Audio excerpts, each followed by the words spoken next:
Bonjour à tous, je m'appelle Stéphane Voisin, je suis directeur finance durable à l'Institut Louis Bachelier. Bienvenue à ce webinaire sur la décarbonation des portefeuilles et la construction de scénarios climatiques détaillés. Alors, on vous a annoncé ce webinaire comme étant le premier d'une série de 2, mais il s'inscrit en fait dans une longue dynamique qui a démarré il y a presque 5 ans à l'ILB, lorsque nous avons initié les travaux de méthodologie comparée qui ont donné lieu à la publication du Alignment Cookbook 1. Alors, je dis 1 parce qu'en fait, il y a une saison 2 en cours de préparation. Puis, à partir de là, le ESG Lab a développé en parallèle plusieurs programmes de recherche appliqués sur les problématiques d'alignement et de ce qu'on appelle le design de trajectoire net zéro pour différents types de classes d'actifs dans différentes régions, dans différents pays. Le titre de ce webinaire ce matin est important. On va parler de décarbonation des portefeuilles, ce qui veut dire qu'a priori, nous ne parlerons pas aujourd'hui de l'utilisation des scénarios dans une approche de gestion des risques climatiques, ce qui est un autre sujet. Et pour ceux qui s'intéressent, je vous renvoie à l'excellent Opinion et débat 2022 que nous avions publié avec le CIRED et Peter Tankoff sur les scénarios et les modèles économiques climat. Le rôle de l'ILB, comme vous le savez, est de partager le savoir académique, de le stimuler, et il nous a paru important de lancer cette série de webinaires sur cette question clé de la construction de scénarios détaillés au niveau d'un pays, d'une région, d'un secteur, d'un portefeuille. Car si on veut que la finance, l'assurance, l'investissement aient réellement un impact sur la baisse des émissions de gaz à effet de serre dans l'économie réelle, il convient d'appréhender, d'évaluer, de mesurer avec énormément de discernement et de rigueur scientifique ce sujet hautement critique et malheureusement trop souvent négligé, qu'est la répartition du budget carbone. Plus le temps passe, vous le savez, moins on a le droit à l'erreur. Et il est donc décisif non seulement de déployer des méthodes les plus rigoureuses possibles, mais aussi de les partager, comme nous le faisons avec vous aujourd'hui. Alors, on est ravis d'accueillir ce matin 2 partenaires de recherche privilégiés sur ces sujets, Véronique Berthoud de BNP Paribas Personnel Finance et Jacques Després d'Erner Data, ainsi que Joe Certa qui dirige le ESG Lab au sein des labs de l'ILB. Je vous laisse maintenant avec Jacques puis Joao qui vont se présenter. Notez que vous pouvez poser des questions sur le chat, mais que nous ne prendrons pas de questions à la fin. Jacques, le floor is yours, comme on dit. Bonjour tout le monde. Donc, voilà, donc ce webinaire ce matin, ce sera des slides en anglais, mais on va parler français. Decarbonization Portfolio, donc voilà, pour tous ceux qui s'intéressent à la décarbonisation de leur portefeuille et à comment utiliser des scénarios climat. Je te laisse, Joao, commencer une petite introduction sur l'ILB. Merci Jacques. Bonjour à tous. Merci d'avoir se connecté ce matin. Pour faire une brève introduction de l'Institut Louis Bachelier, Stéphane a déjà un tout petit peu parlé. L'Institut Louis Bachelier, pour ceux qui ne connaissent pas, est un institut de recherche en finance et économie. Et il y a 2 grandes thématiques dont on travaille à l'Institut. La science des données appliquée à la finance et la finance verte et durable, donc tout ce qui touche ESG. Au sein de l'Institut Bachelier, on a le ILB Labs, dirigé par Louis Boulanger, affiché ici dans la slide. Et nous, on a un fonctionnement un tout petit peu différent du reste de l'Institut Bachelier, puisqu'on a vocation à faire de l'R&D appliqué.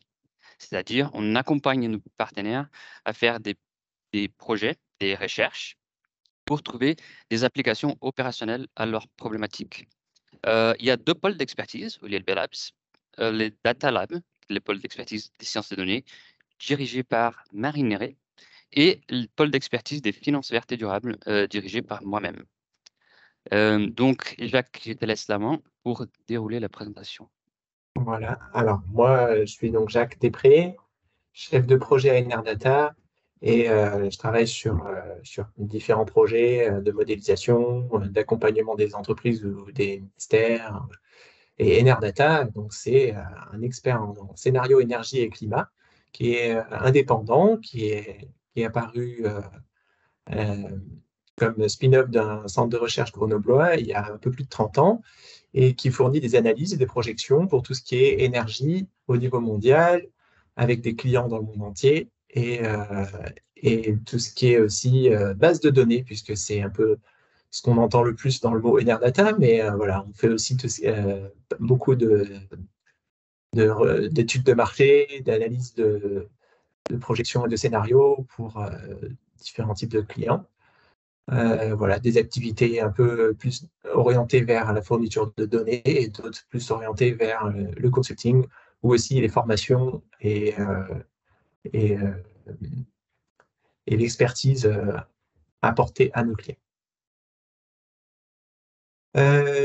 Alors, les questions principales qu'on va aborder aujourd'hui, maintenant, sont comment les objectifs climat peuvent être atteints ou recherchés dans la gestion d'un portefeuille. D'un point de vue, par exemple, d'une banque qui fait des prêts, d'un assureur qui a un portefeuille de clients, et même, en fait, généralement, de toute entreprise qui a un portefeuille de clients et qui veut vérifier ou planifier la façon dont elle va pouvoir s'orienter vers un objectif climat. Donc, pourquoi y a-t-il besoin de scénarios qui soient scénarios de référence ou scénarios ambitieux climatiques? Et pourquoi il faut rentrer dans un certain niveau de détail avant de pouvoir dire quoi que ce soit? C'est ça qu'on va essayer de vous expliquer aujourd'hui avec un cas particulier sur le marché automobile français comme exemple. Mais voilà, donc les 4 sections sont là. Premièrement, expliquer ce que c'est qu'un scénario climat et quelles sont les implications pour vous, votre portefeuille, quel lien on peut faire, donc avec ce qu'on peut appeler la descente d'échelle ou le downscaling, pour arriver à cibler les questions que vous avez dans votre quotidien de gestion de portefeuille ou d'entreprise. En deuxième partie, on regardera les critères de sélection, les critères les indicateurs à choisir pour utiliser ces scénarios. Ensuite, le cas particulier que j'évoquais, et puis une petite conclusion. Ensuite, on aura une intervenante, donc Véronique Berthoud. Pardon. Donc, si vous avez des questions, n'hésitez pas à les écrire dans le chat, on les gardera pour vous répondre par mail. La première partie se concentre sur les scénarios climat, leurs implications, comment les utiliser, les manipuler. Donc, c'est une question de méthode. Déjà, qu'est-ce que c'est qu'un scénario? Alors, il faut être clair sur la définition. Hein. On n'est pas en train de parler de projection, qui serait trop moyen terme, ou de prévision, qui serait vraiment de court terme. Bon, là, on vise un objectif 2050 de scénario qui soit aligné avec des objectifs climatiques. Le climat il se stabilise en décennies ou en siècles. Donc, on pourrait même aller plus loin. Ce qui fait le plus sens pour nous, c'est de regarder à l'échelle de quelques décennies et de faire des trajectoires de prospective qui décrivent des évolutions possibles technologiquement, socio-économiquement, et faire des liens avec le réchauffement climatique. Ces scénarios sont influencés par beaucoup de facteurs, hein, donc les facteurs physiques évidemment, mais ceux-là même sont influencés par nos activités humaines. Donc les développements technologiques, les développements de comportement, les caractéristiques de notre consommation aujourd'hui et plus tard, et puis bien sûr les politiques et les réglementations qui peuvent être implémentées au fil du temps. C'est pour ça qu'on va avoir des scénarios qui seront plus ou moins ambitieux, c'est selon ces différents facteurs. On va se concentrer sur les facteurs humains, évidemment. Donc, il faut déjà bien encadrer le fait qu'une augmentation de température sur la droite de la slide est absolument liée à une émission de CO2 ou de gaz à effet de serre plus généralement, c'est la partie gauche de la slide. Il y a une relation directe qu'on peut simplifier en parlant de budget carbone. Donc, en bas, vous avez la définition. Donc, c'est le CO2, le gaz à effet de serre plus précisément, qui sont émis de façon cumulée au cours du temps. Et voilà, plus on en émet, plus on augmente la température. À un moment, si on arrête d'en émettre, on arrive à stabiliser la température, pour faire simple. Donc, à un certain niveau d'émissions cumulées, on peut associer une température ou une augmentation de température par rapport à la moyenne pré-industrielle. C'est aussi associé à une probabilité, hein. Ce n'est pas purement déterministe, puisque le climat est quand même une science assez complexe. On a des probabilités d'être en dessous de 1,5 degré, en dessous de 2 degrés. En général, on considère des scénarios qui ont 66% de chance d'être en dessous de 1,5, 2 degrés. Voilà. Ce n'est pas non plus garanti, mais voilà. Donc ici, vous avez des courbes qui sont issues du World Energy Outlook, de l'Agence internationale de l'énergie, et qui proposent 4 scénarios associés à 4 niveaux de température, respectivement à gauche et à droite du slide. Voilà.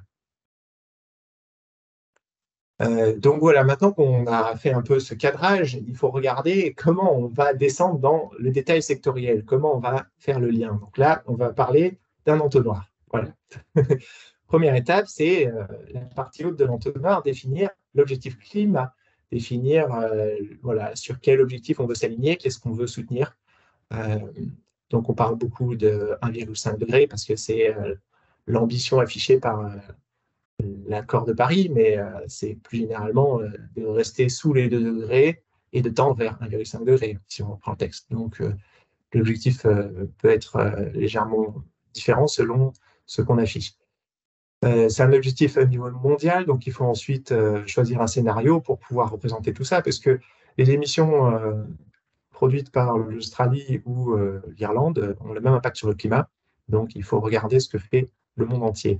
Et avec un scénario mondial, on va pouvoir ensuite regarder plus de détails sur un marché donné. Là, je vous ai mis quelques figures qui représentent des sources possibles de scénarios, et je les ai listées aussi dans la carte bouche en haut. Voilà, donc on fixe un objectif, on choisit un scénario. Ensuite, on a différentes façons d'y arriver. Mais déjà, voilà, pour choisir plus spécifiquement à partir d'un scénario, pourquoi c'est important de regarder plus en détail? Parce que le scénario lui-même est défini par une tendance historique et puis une projection vers le futur qui est déterminée par exemple par des politiques climatiques. À droite, vous avez 3 scénarios différents d'une même publication qui proposent différentes façons de prévoir l'avenir, de proposer un futur possible. Parce qu'un scénario est juste une exploration du futur. Donc, si on l'explore de 3 façons, que ce soit plus tendanciel, sans effort supplémentaire, que ce soit en incluant les promesses des États ou en cherchant un scénario qui va explicitement être sous les 2 degrés, on va avoir 3 trajectoires différentes. Par exemple, ANR Data ont fourni ce genre d'analyse dans une publication ANR Future qui permet de regarder pays par pays quelles sont les émissions, les énergies consommées et produites de façon très détaillée. En bas, vous avez la courbe d'intensité des émissions dans l'électricité en France à gauche et en Pologne à droite. Comme vous savez, il y a beaucoup de charbon dans l'électricité polonaise. Et quand on regarde les projections dans les scénarios références en gris pointillé, on a quelque chose d'assez différent des scénarios Green, qui sont des scénarios d'ambition climatique en vert, en très plein. Et on a bien sûr des différences entre les 2 pays. Donc, un marché français et un marché polonais vont avoir des résultats très différents. Le niveau de décarbonation d'un portefeuille va dépendre de ces pays et c'est important de rentrer dans ce détail pour ça. On a aussi d'autres facteurs qui vont être très dépendants du scénario. À gauche, là, vous voyez le secteur qu'on est en train de regarder. On a une courbe par secteur et on voit qu'ils ne décroissent pas tous de la même façon. Le secteur électrique est le plus facile à décarboner, le plus facile d'introduire des renouvelables puisque la majorité des renouvelables sont électriques.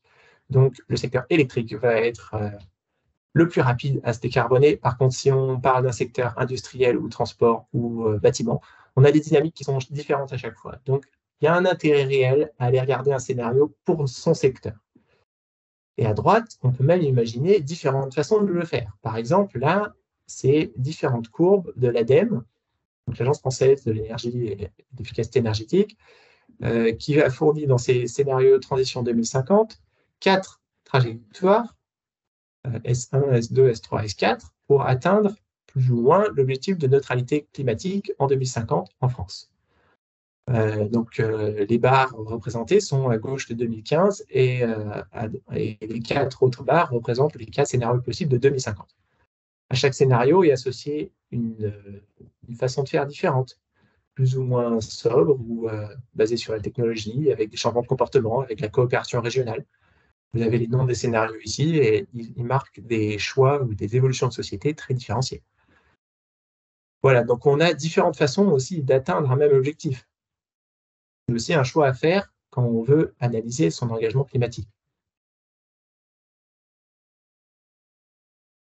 C'est pourquoi un degré important de détail sectoriel et géographique est fortement recommandé.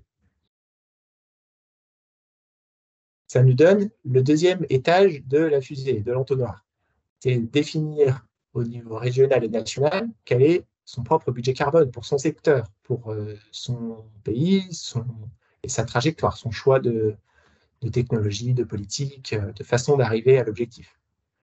Là, je vous ai mis aussi quelques publications qui peuvent donner des indications pour le cas français, que ce soit France Stratégie, le gouvernement, RTE, Négawatt, l'ADEME, et aussi Enerdata avec le scénario Enerfuture.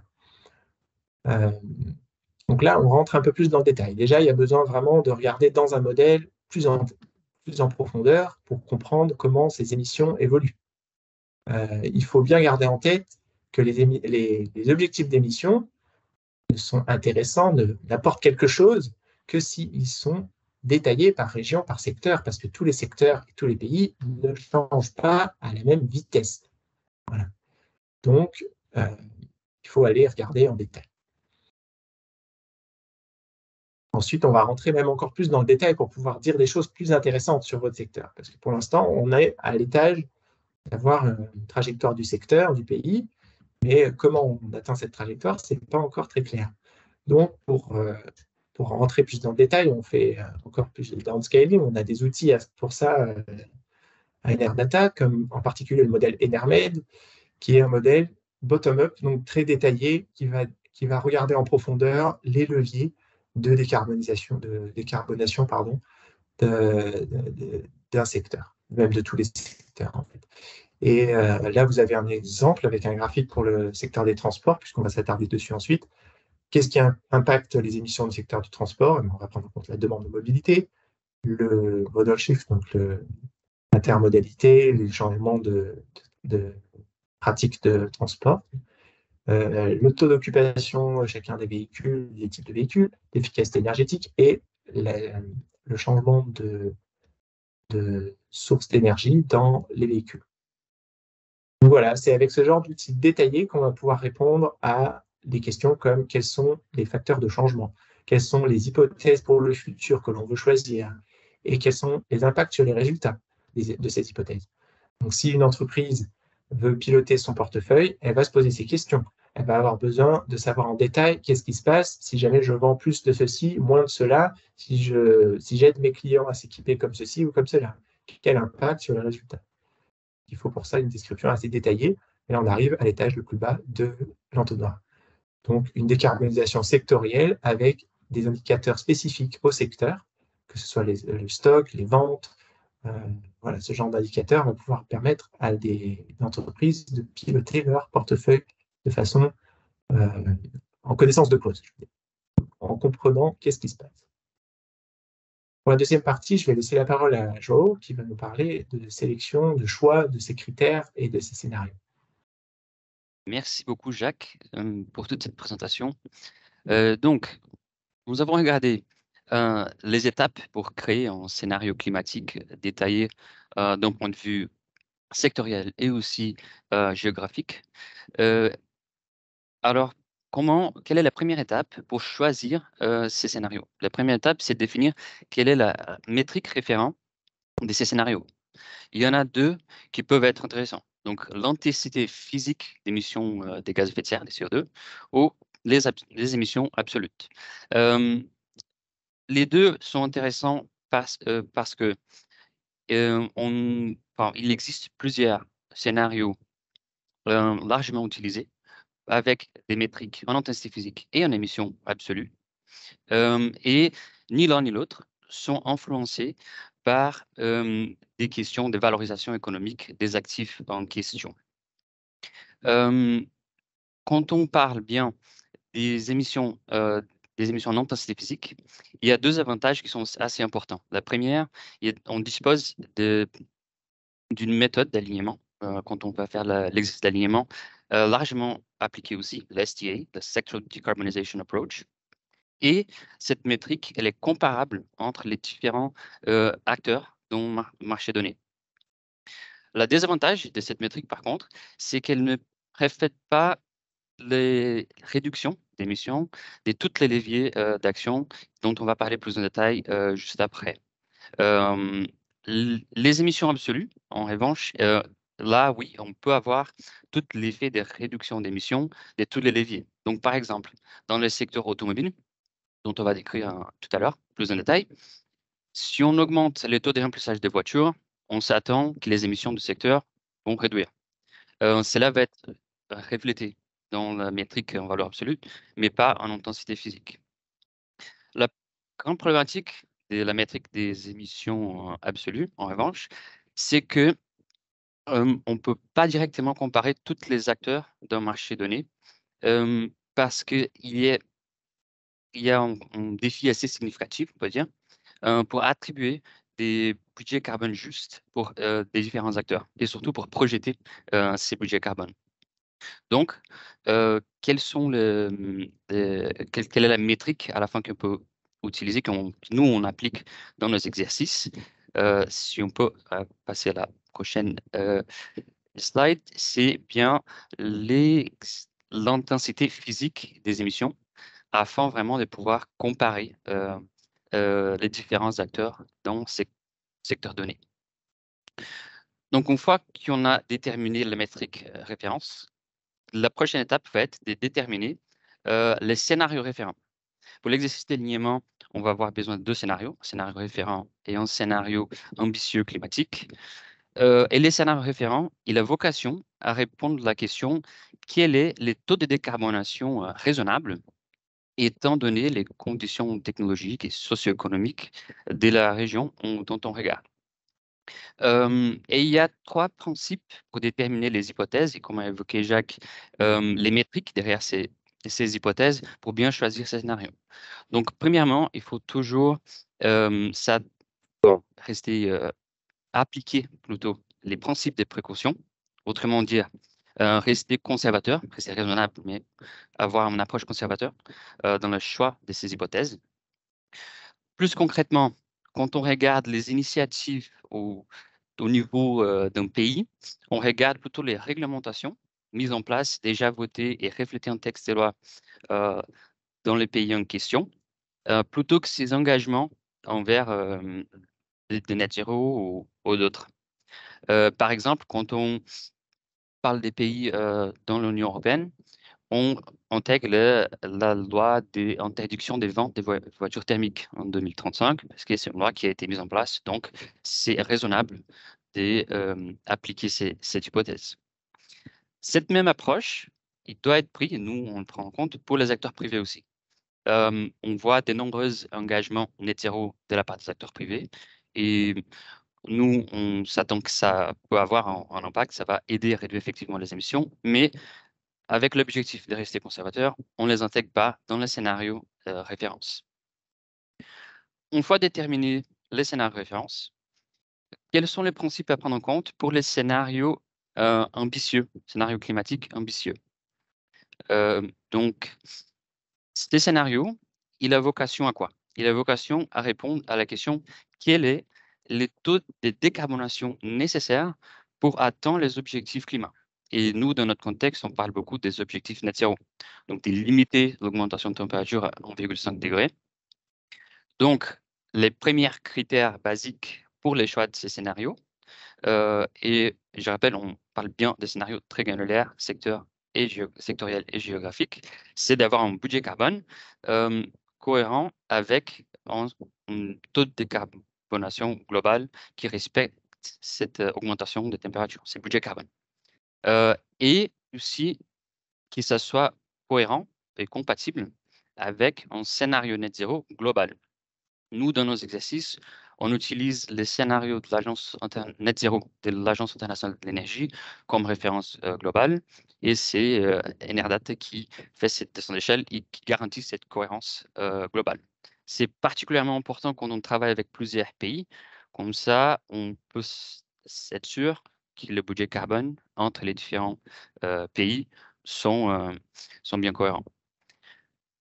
Une fois qu'il y en a ces 2 scénarios, on peut avoir des courbes qui sont illustrées gauche en bas du slide. Donc la courbe grise, elle représenterait les scénarios références.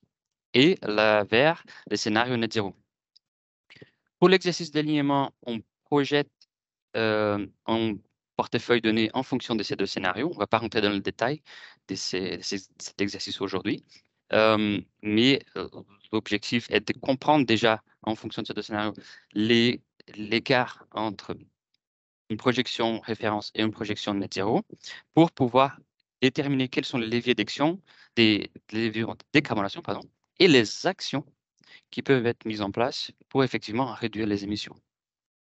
Il y a deux éléments plutôt importants à prendre en compte quand on parle des développements des scénarios, de faire de l'exercice d'alignement. Et les premières, comme a évoqué Jacques, ce n'est pas un exercice des prédictions, des prévisions.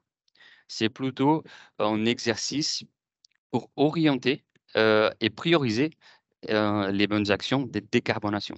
Il faut toujours garder bien en tête qu'on ne voit pas une prédiction précise de ce qui va se passer dans le futur. Et pour conclure là-dessus, on parle beaucoup des leviers d'action. Jacques a déjà introduit quelques concepts, mais les leviers de décarbonation, excusez-moi, il peut être décomposé, et il est démontré dans l'identité des CAIA, qui est affichée ici dans le slide. Et il y a 3 leviers principaux. Les premiers est les niveaux d'activité, donc d'activité économique dans le secteur donné. L'intensité d'énergie pour pour allier à cette activité économique et l'intensité d'émission liée à ces mix énergétiques. Cette identité, l'identité de CAIA, elle peut être décomposée pour différents secteurs. Et je laisse la parole à Jacques pour vous expliquer un peu plus en détail comment cela fonctionne. Voilà, on va prendre l'exemple du secteur automobile français, donc, et on va réécrire cette identité de CAIA avec des indicateurs qui font plus de sens pour ce secteur, qui ont plus de sens. Donc, déjà, il faut bien garder en tête que pourquoi on décompose comme ça avec des multiplications, on s'assure de cette façon que l'ensemble des effets projetés, additionnés, donne bien le CO2 évité au final. On a bien une cohérence globale. Donc, différentes façons existent de réduire les émissions de CO2 et elles sont toutes prises en compte ici, dans ces équations de type identité de CAIA, pour que le total soit la somme des effets individuels. Donc, pour les transports, on a la réduction de la demande, et évidemment, qui va avoir un gros impact immédiat sur les émissions de CO2. On l'a vu en 2020 avec la pandémie. On a depuis aussi beaucoup de mouvements de télétravail qui se développent. On a des changements de pratiques de mobilité, puisqu'il y a un fort développement du commerce digital et des livraisons à domicile. Donc, ça influe beaucoup sur les types de véhicules qui roulent. Ensuite, on a la part modale de chacun des moyens de transport, que ce soit les voitures particulières ou les transports en commun, ou même le développement du vélo qui est aussi très fort récemment, et du train qui fait l'objet de beaucoup de politiques ou de discussions en tout cas. Une fois qu'on a décidé un peu de comment se répartissent les voyageurs entre moyens de transport, il faut regarder combien de voyageurs rentrent dans chaque moyen de transport. Combien on en met? Quel est le taux d'occupation? Et les facteurs d'influence sont par exemple le covoiturage ou l'autopartage, qui vont avoir des influences là-dessus. Évidemment, l'efficacité énergétique du véhicule va déterminer aussi beaucoup les émissions du secteur total. Donc, on a tendance à avoir des véhicules de plus en plus efficaces énergétiquement, en particulier grâce aux réglementations européennes, mais il y a aussi des tendances inverses avec le développement des SUV et des véhicules plus lourds qui ont, depuis 2015, augmenté un peu l'efficacité, la consommation en 100 km moyenne du parc. Donc, il y a différents courants qui font évoluer cette énergie consommée par kilomètre parcouru. Et enfin, on a l'intensité carbone de la source d'énergie. Donc, si on utilise de l'électricité, ça dépend de la façon dont l'électricité est produite. Si on utilise du gaz, c'est pareil, ça dépend d'où vient ce gaz. Et le pétrole, on a le gaz naturel, pour le coup, on a des facteurs d'émission fixes. Voilà un petit peu comment décomposer pour le secteur du transport. Ensuite, on peut regarder plus en détail avec des données historiques, avec des projections sur le futur, avec des hypothèses associées à ces différents leviers et leurs facteurs d'influence que j'ai mentionnés. C'est ce qu'on fait avec le modèle Enermed d'Enerdata, qui est donc un modèle très descriptif où on agrège toutes ces hypothèses pour obtenir des consommations d'énergie globales, des émissions globales, et des résultats qui peuvent nous intéresser, tous les indicateurs aussi qu'on peut construire avec. Donc là, vous avez un petit peu plus de détails sur la slide de tout à l'heure, puisque par exemple, la demande de mobilité est représentée ici pour la France en milliards de passagers kilomètres, décomposés par transport public, en particulier le rail, ou transport individuel de passagers. Ensuite, au milieu, vous avez un petit tableau sur le taux d'occupation pris comme hypothèse dans un scénario d'Enermed et comment il évolue dans le futur. À droite, un autre tableau sur l'efficacité énergétique des différentes sources d'énergie dans les véhicules particuliers, en litres au 100 km pour le diesel et l'essence, ou en kilowattheure au 100 km pour les véhicules électriques. Et puis, en bas à droite, un petit graphique dans un des scénarios sur l'évolution du mix de voitures dans les ventes. Pardon. Donc là, vous avez dans ce scénario-là une hypothèse de 100% de ventes électriques en 2045. Voilà. On peut évidemment faire différemment. Ici, donc, un slide un peu costaud avec différentes tendances récentes qui permettent de nuancer ces analyses avec des recherches plus spécifiques sur chacun des facteurs, sur chacun des leviers. J'en ai déjà mentionné quelques-uns. Je pourrais aussi rajouter les ventes de véhicules électriques qui ont explosé récemment, qui sont autour de 13% ces derniers mois au niveau européen, avec 80% pour les véhicules électriques en Norvège dans les ventes, et moins de 1% du stock, par contre, qui est déjà converti à l'électrique pour des pays comme l'Espagne ou l'Italie. La France est à peine autour d'1%. Donc, il faut bien séparer les dynamiques de vente et de stock, puisque le parc met du temps à se renouveler. Donc, un modèle comme Enermed permet de prendre ces dynamiques en compte et de regarder les impacts d'une différence, d'un changement des ventes sur le stock. On a aussi des hypothèses de durée de vie des véhicules, de taux de remplacement. Voilà, toutes ces hypothèses-là vont déterminer le mix et du coup participer à l'évaluation finale des émissions. Voilà ce que ça nous donne, par exemple, donc, en termes de résultats pour la France sur les véhicules particuliers, uniquement les voitures. On a deux graphes ici, un qui correspond à un scénario qu'on a qualifié de référence à gauche et un scénario plus ambitieux à droite. On a là tout de suite ce qui saute aux yeux, c'est que les courbes évoluent différemment.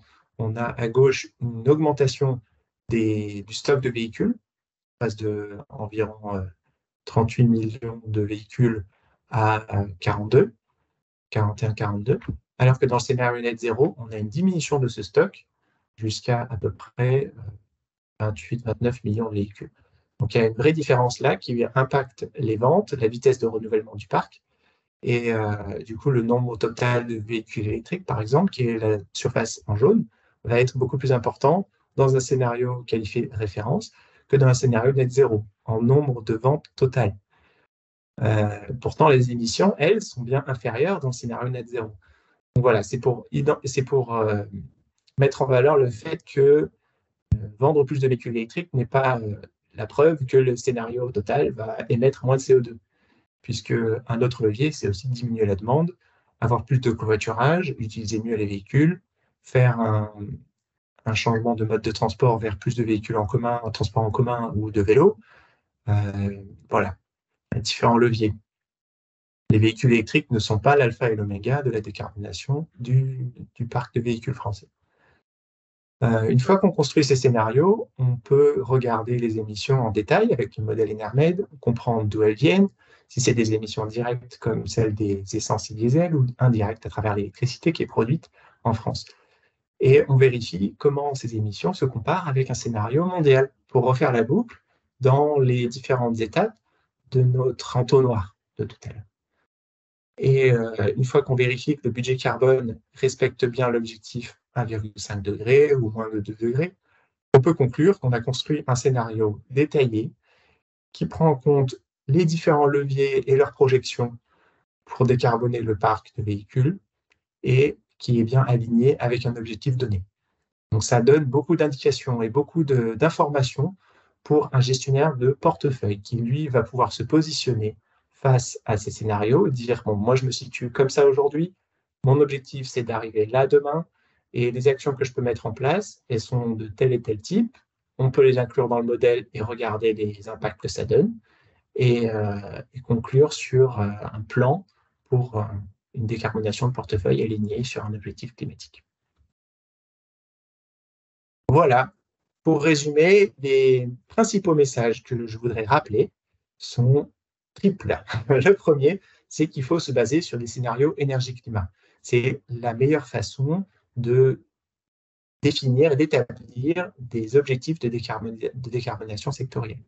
Les objectifs 2050 peuvent paraître très loin pour une entreprise, mais c'est avec ce genre de scénario qu'on peut définir des objectifs intermédiaires, comme 2030, et des actions court terme pour atteindre les objectifs de 2030. Par exemple, la vente de véhicules zéro émission en 2035 uniquement, c'est un objectif déjà qui est pour dans 12 ans, mais il va y avoir toute une trajectoire pour arriver jusque-là. Et puis ensuite, une fois qu'on vend plus que ces véhicules-là, il faut encore que le parc se renouvelle et que le parc se décarbone au fur et à mesure, parce que les ventes ne définissent pas tout. Donc voilà, on a toute une série de dynamiques qui sont utiles à représenter dans ces scénarios.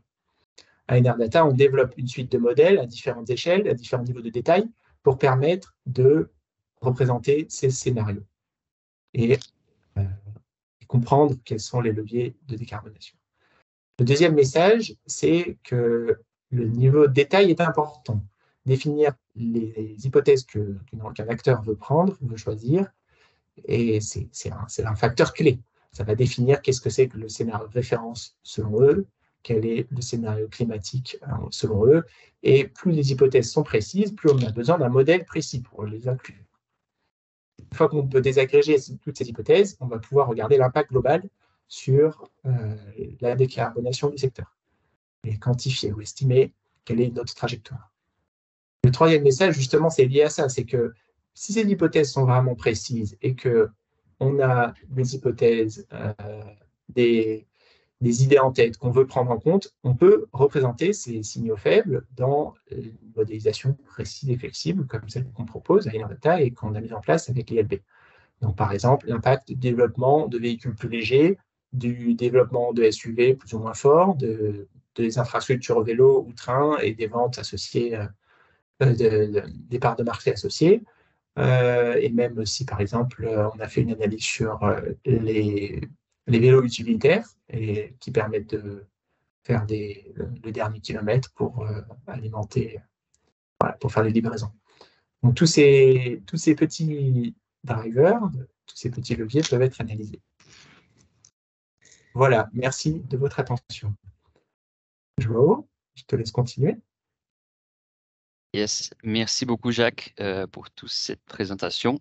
Je vois qu'il y a quelques questions dans le chat. N'hésitez pas à poser vos questions. Aujourd'hui, on n'a pas planifié de répondre à des questions, mais on compte vous répondre à vos questions par mail après le webinaire. On a par contre avec nous Véronique Bertou. Bonjour Véronique. Bonjour. Merci beaucoup d'être là avec nous. Véronique est la directrice des développements durables chez BNP Paribas Personal Finance. Et ça fait déjà un moment, depuis début 2021, qu'on travaille ensemble justement sur cette thématique autour des enjeux climatiques dans le secteur automobile. On a commencé par bien estimer en détail l'empreinte carbone de votre portefeuille.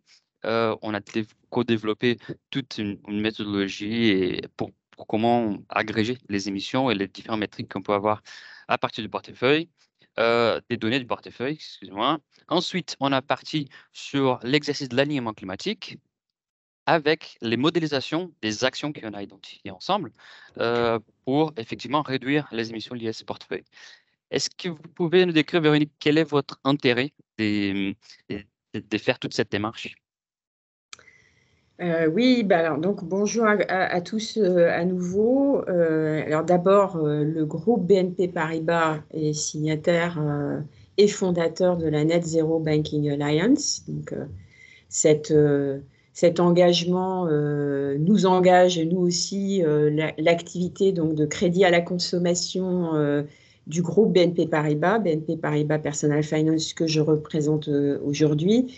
Et à l'intérieur de notre activité, le financement de véhicules automobiles, c'est grosso modo la moitié de nos encours, soit de manière intermédiaire via des constructeurs ou des concessionnaires, soit en direct auprès du consommateur.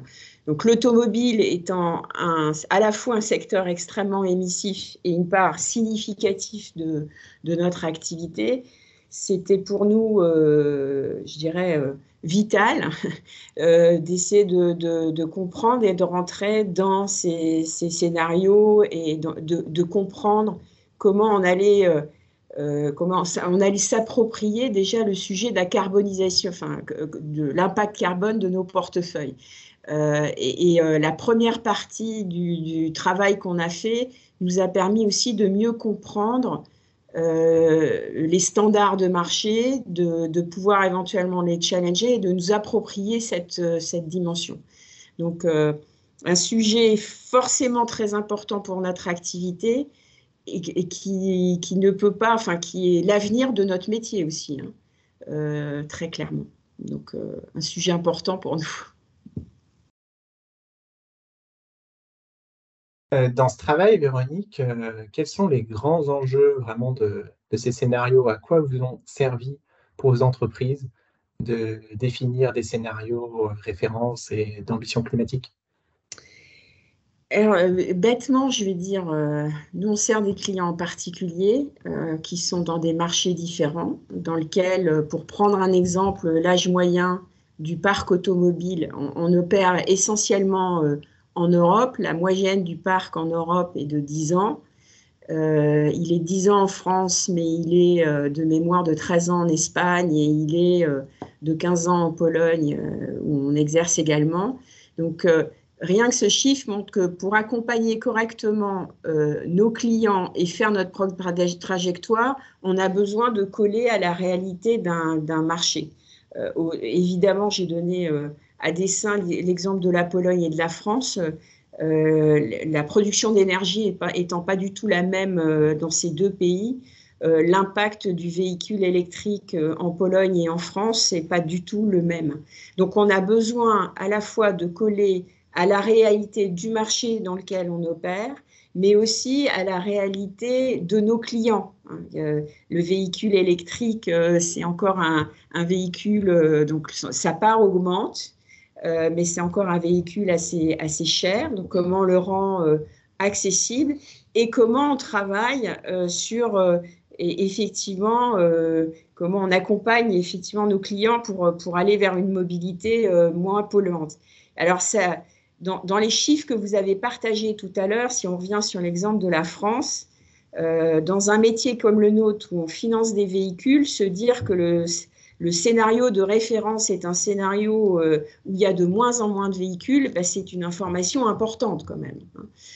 Donc, c'est déjà sur un horizon de temps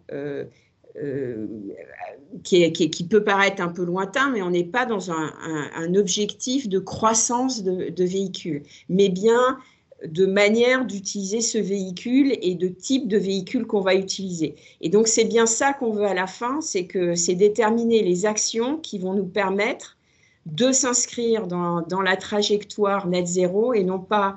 le travail qu'on a fait ensemble nous a permis aussi de battre un peu, comme vous l'avez dit tout à l'heure, Jacques, le véhicule électrique ne fera pas tout. Moi, j'avais besoin aussi de battre un peu l'idée reçue que il n'y a qu'à se laisser porter par le marché, puisque de toute façon, les constructeurs vont devoir aller vers uniquement des véhicules, la production de véhicules électriques. Eh bien, il n'y a qu'à. Et bien, en fait, le travail qu'on a fait nous a permis de montrer que le YACA ne suffisait pas. Et j'ajouterai un dernier point qui est aussi très important. C'est idiot, mais faire les exercices, ça veut dire qu'on a calculé notre point de départ. Et donc, on peut commencer à s'inscrire dans un pilotage de notre activité, pas uniquement en termes de volume, de crédit généré, etc., ou de performance financière, mais en termes de carbone. Et donc, regarder l'impact carbone de notre portefeuille et comment on va essayer, et donc introduire la dimension du pilotage par l'impact carbone. La comptabilité carbone. Voilà. Parfait. Voilà ce que je dirais. Je ne sais pas si j'ai le temps pour une troisième question. Oui, on est pas mal en avance. Merci beaucoup, Véronique, pour ce partage. C'est effectivement toujours inspirant de travailler avec des personnes comme vous, qui sont des professionnels, qui sont vraiment engagés, qui croient dans tout ce travail. Donc, comme évoqué là, on a construit avec vous tout un modèle qui prédit voiture par voiture dans votre portefeuille, quel est le kilométrage pendant l'année pour, derrière ça, pouvoir estimer les émissions. Avec Enerdata, avec les scénarios construits par Enerdata, nous avons pu faire l'exercice d'alignement sur plusieurs pays, dont BNP Paribas Personal Finance opère. Et maintenant, pour vous, Véronique, c'est quoi les prochaines étapes, étant donné tout ce qu'on a constaté jusqu'à présent? Alors, je l'ai déjà un peu défloré tout à l'heure, c'est-à-dire le pilotage par la comptabilité carbone, comme le disait Jacques. Hein. Donc aujourd'hui, on a les chiffres, aujourd'hui, on a la trajectoire, le positionnement de notre propre portefeuille par rapport à cette trajectoire. Et donc là, maintenant, il faut mettre en pratique en fait ce pilotage des actions. Et donc, on a construit avec vous un tableau de bord qui va permettre aux équipes opérationnelles de voir en fait comment se positionne, à la fois comment se compose leur portefeuille et comment ils se positionnent. On va avoir alors, on a fait un travail qui est largement bottom-up au sens où on l'a fait pays par pays pour les raisons que j'ai évoquées tout à l'heure.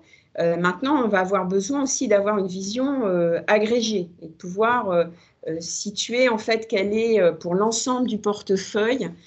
Donc, c'est aussi un travail sur lequel on va devoir aller maintenant. Et puis, on a commencé par l'automobile parce que c'était le plus important dans notre portefeuille et que c'est très émissif, mais on est aussi un acteur important dans la rénovation de l'habitat et dans l'accompagnement de l'équipement de la maison. Et donc, l'idée d'aller vers le financement des énergies ou des systèmes de chauffage, etc., de nos clients et des travaux de rénovation, c'est l'étape d'après pour nous, donc travailler sur d'autres secteurs. En tout cas, ce qui est intéressant, donc c'est compliqué parce qu'on fait secteur par secteur, et Jacques a rappelé pourquoi c'est important de raisonner secteur par secteur et qu'on ne pouvait pas raisonner globalité d'un portefeuille qui finance plein de choses.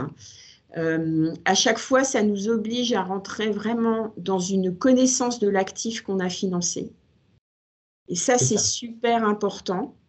Et ça nous met du coup, quand on discute avec nos partenaires, hein, parce que j'ai dit qu'on faisait beaucoup de choses de manière intermédiaire, donc avec des constructeurs pour le cas de l'automobile ou des concessionnaires, ben quand on discute avec des gros constructeurs, en fait, ils sont très intéressés par les travaux qu'on fait, parce qu'ils sont confrontés eux-mêmes à toutes ces problématiques.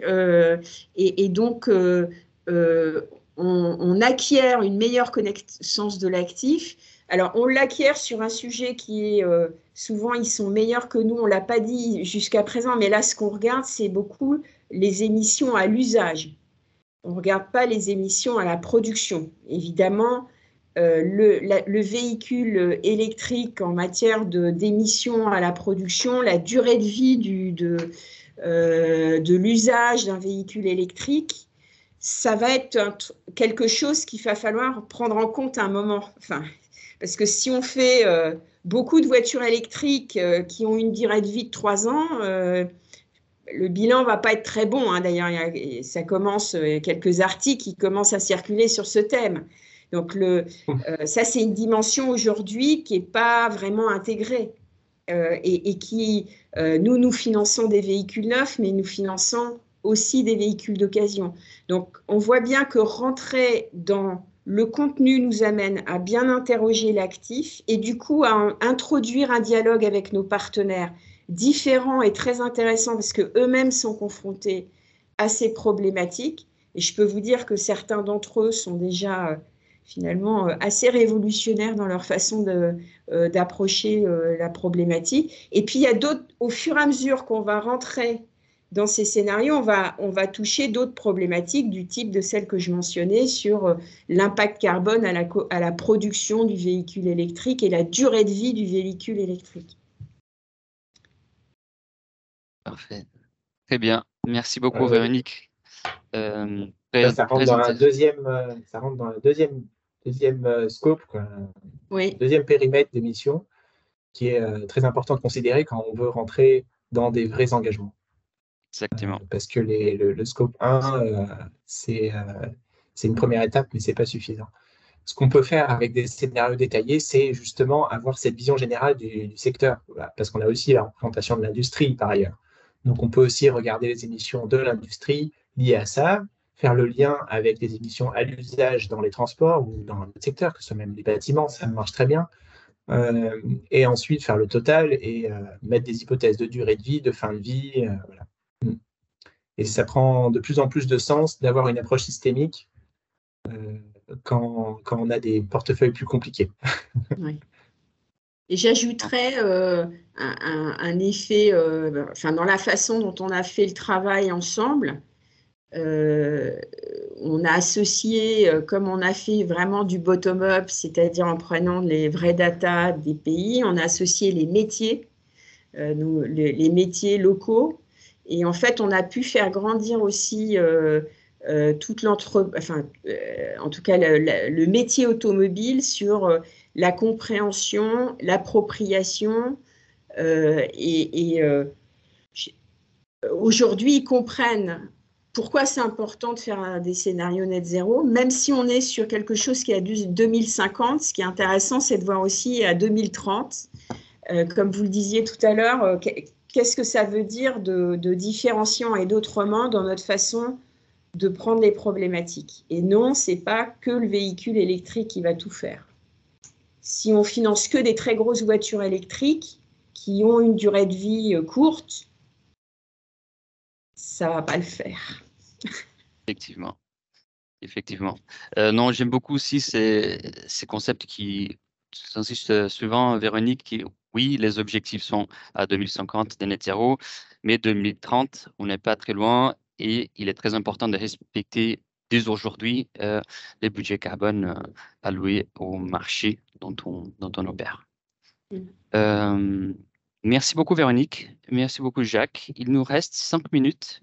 Peut-être qu'on peut prendre une et deux questions qu'il y a dans le chat, qui je vois. Oui, j'ai vu en particulier une question sur le lien entre les différents leviers. C'est très intéressant de travailler sur ces hypothèses pour avoir des leviers qui soient compatibles entre eux, une façon de les comptabiliser qui soit cohérente. Et effectivement, par exemple, c'est assez difficile de représenter les impacts du covoiturage ou de l'autopartage dans les deux sens, parce que ça peut mener à plus de personnes dans une voiture du coup qui est plus utilisée dans l'année, qui fait plus de kilomètres dans l'année. Mais par contre, c'est pas évident de savoir s'il y aura vraiment moins de voitures sur les routes ou si c'est une voiture en plus qui va faire ça. Enfin, si les gens vont réellement abandonner leur voiture personnelle pour utiliser de l'autopartage, et donc moins de voitures sur les routes, ou s'ils vont garder leur voiture personnelle mais moins la conduire. Donc là, il y a des choix à faire de représentation, de théorie de comportement des gens. Et ce sera un mix de tout ça de toute façon. Donc après, quantifier ces impacts doit être fait de façon posée et en accord avec la personne concernée pour arriver à des hypothèses qui sont le plus probables possible. Bon. Donc, si je vais prendre la première question qui a été posée, pourquoi ne pas prendre les passagers kilomètres comme unité au lieu des grammes des CO2 par kilomètre? Question très pertinente aussi. Premièrement, nous, quand on estime aussi l'émission liée en portefeuille, on utilise beaucoup comme référence les émissions WLTP des voitures. On les convertit à travers des facteurs d'attribution aux émissions réelles, donc RWE, des Real World Emissions. Et ces émissions, elles sont données en grammes de CO2 par kilomètre. Et en plus, l'unité des passagers kilomètres, elle a une problématique, deux problématiques. La première, elle ne reflète pas forcément l'efficacité énergétique d'une voiture, pas directement au moins. Et les données des remplissages sont souvent compliquées d'estimer ou de projeter aussi dans le futur. Donc, c'est les premiers éléments de réponse. Je ne sais pas si, Jacques, tu as des éléments complémentaires à partager là-dessus. Pour moi, l'indicateur qui nous intéresse, c'est les émissions au final. Donc, les passagers kilomètres sont l'un des éléments, mais il faut aussi pouvoir prendre en compte, et c'est crucial, les émissions par kilomètre. Donc, regarder uniquement les kilomètres parcourus ne va pas nous dire vraiment tout ce qu'on veut. Donc, soit on a plusieurs indicateurs, mais ça devient plus complexe. Enfin, c'est une façon de faire, d'avoir plusieurs indicateurs. Oui, effectivement. Il est déjà 58. Pour les questions qui restent, nous, on peut vous répondre par mail, c'est l'idée. On a vos mails, si vous êtes inscrit, on a votre mail et on vous répondrait par mail à la suite du webinaire. Si vous avez des questions supplémentaires, si vous voulez discuter plus avec nous sur le sujet traité, Jacques affiche à l'écran nos contacts respectifs. Donc, n'hésite pas à nous contacter directement. Merci beaucoup à tous d'avoir se connecté. Merci Jacques pour cette présentation très détaillée. Merci Véronique pour toute la discussion très intéressante et inspirante. Merci beaucoup à tout le monde. Bonne journée. Merci, au revoir. Bonne journée. Au revoir.